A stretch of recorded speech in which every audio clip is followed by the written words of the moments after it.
El presidente Nayib Bukele no se contuvo y lanzó un mensaje directo que encendió el debate internacional en El Salvador. No se va a seguir priorizando a los criminales por encima de la gente honrada, aunque eso incomode a la Organización de las Naciones Unidas y a las organizaciones que durante años guardaron silencio mientras el país se desangraba. La respuesta fue contundente y sin matices. Bukele cuestionó abiertamente el papel de los organismos internacionales que hoy critican sus políticas, especialmente aquellas dirigidas a evitar que menores de edad sean utilizados por las pandillas. Y lo hizo poniendo sobre la mesa una realidad que muchos prefieren ignorar.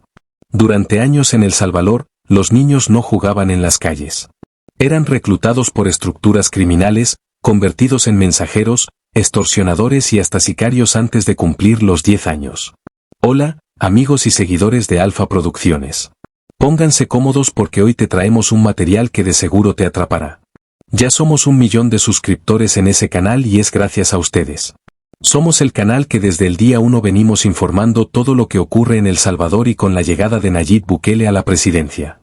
Déjanos tu me gusta para seguir creando contenidos.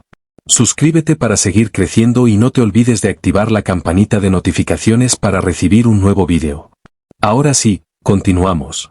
El presidente Nayib Bukele respondió de forma contundente y sin filtros a la Organización de las Naciones Unidas tras las críticas por las reformas constitucionales y las medidas contra menores vinculados a estructuras criminales. Y lo hizo con un mensaje que no solo defiende su estrategia, sino que revive uno de los episodios más duros, música, en la historia reciente de El Salvador para dejar claro por qué no está dispuesto a dar ni un paso atrás. Bukele arrancó su respuesta con una referencia directa al 27 de abril de 1994, una fecha que, según él, los organismos internacionales parecen haber olvidado, pero que El Salvador recuerda perfectamente. En ese momento, el país acababa de salir de una guerra civil devastadora que dejó más de 85,000 muertos y bajo recomendaciones internacionales se aprobó la llamada Ley Menor Infractor. Una normativa que en teoría buscaba proteger a los menores, pero que en la práctica terminó generando consecuencias que marcarían el destino del país durante décadas. El mandatario explicó que pocos años después, durante el gobierno de Bill Clinton, se produjo la deportación masiva de salvadoreños desde Estados Unidos, muchos de ellos ya vinculados a pandillas que habían nacido en territorio estadounidense. Esos grupos llegaron a El Salvador y encontraron un sistema legal que, según Bukele, prácticamente les garantizaba impunidad si eran menores de edad. Y fue ahí donde, según el presidente, se sembró la tragedia. Las pandillas comenzaron a reclutar de forma sistemática a niños y adolescentes, utilizándolos para cometer crímenes cada vez más violentos, sabiendo que las consecuencias legales serían mínimas. Bukele fue aún más allá al describir que muchos de esos menores terminaban en centros que no solo los rehabilitaban, sino que los exponían a más violencia, donde incluso se registraban abusos y delitos graves entre los propios internos. A partir de ese punto, el relato se vuelve aún más contundente. Bukele señala que ese modelo, impulsado bajo argumentos de derechos humanos, terminó permitiendo el crecimiento de las pandillas hasta convertirlas en algunas de las organizaciones criminales más peligrosas del mundo.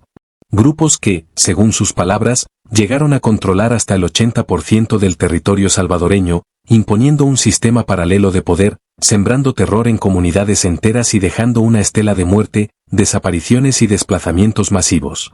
El presidente no se limitó a cuestionar el pasado, sino que utilizó ese contexto para responder directamente a las críticas actuales. ¿Cuántos niños salvadoreños nacieron, crecieron y murieron sin ni siquiera poder ir a jugar una tan sola vez al parque, porque había una frontera imaginaria en su colonia que se los impedía?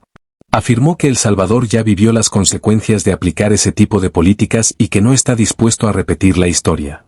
En un mensaje directo, prácticamente desafió a la Organización de las Naciones Unidas a llevar ese tipo de experimentos, música, sociales a otros países que no hayan sufrido lo que vivió el pueblo salvadoreño. La frase final de su mensaje resume toda su postura. El Salvador no va a volver al pasado y con eso Bukele deja claro que su gobierno considera que las medidas actuales, incluyendo las reformas legales y constitucionales, no son un exceso, sino una respuesta necesaria basada en la experiencia histórica del país. Este enfrentamiento no es menor, refleja una ruptura cada vez más evidente entre el gobierno salvadoreño y ciertos organismos internacionales, especialmente en lo que respecta a la forma de abordar el crimen y la seguridad. Mientras la Organización de las Naciones Unidas insiste en la protección de derechos bajo estándares internacionales, Bukele responde con un argumento basado en resultados y en una memoria histórica que, según él, no puede ser ignorada. Dentro de El Salvador, este tipo de mensajes refuerzan la narrativa de un gobierno que no se deja presionar desde el exterior y que priorice la seguridad de su población por encima de cualquier crítica internacional. Para sus seguidores, Bukele no solo está defendiendo sus políticas, está defendiendo el derecho del país a no repetir uno de los capítulos más oscuros de su historia. Así, el presidente convierte una crítica internacional en una oportunidad para reafirmar su postura, recordarle al mundo lo que ocurrió cuando se aplicaron esas recomendaciones en el pasado y dejar un mensaje claro: El Salvador no se negocia fuera de sus fronteras y mucho menos cuando se trata de la seguridad de su gente. ¿Recuerdan el 27 de abril de 1994? Tal vez ustedes no, pero nosotros sí. El Salvador acababa de salir de una sangrienta guerra civil que dejó 85,000 muertos. Luego, siguiendo sus recomendaciones, ese día se aprobó la ley del menor infractor bajo los mismos argumentos del escrito que ahora anexan. Así respondió el presidente Nayib Bukele a la portavoz del Alto Comisionado de Naciones Unidas para los Derechos Humanos, quien manifiesta su inconformidad por aplicar la cadena perpetua a violadores, homicidas y terroristas. El mandatario agrega: 3 años después, Bill Clinton deportó a los salvadoreños que habían formado pandillas en los Estados Unidos. Llegaron a El Salvador y se encontraron con una ley que prácticamente daba impunidad para cometer delitos a los menores de 18 años.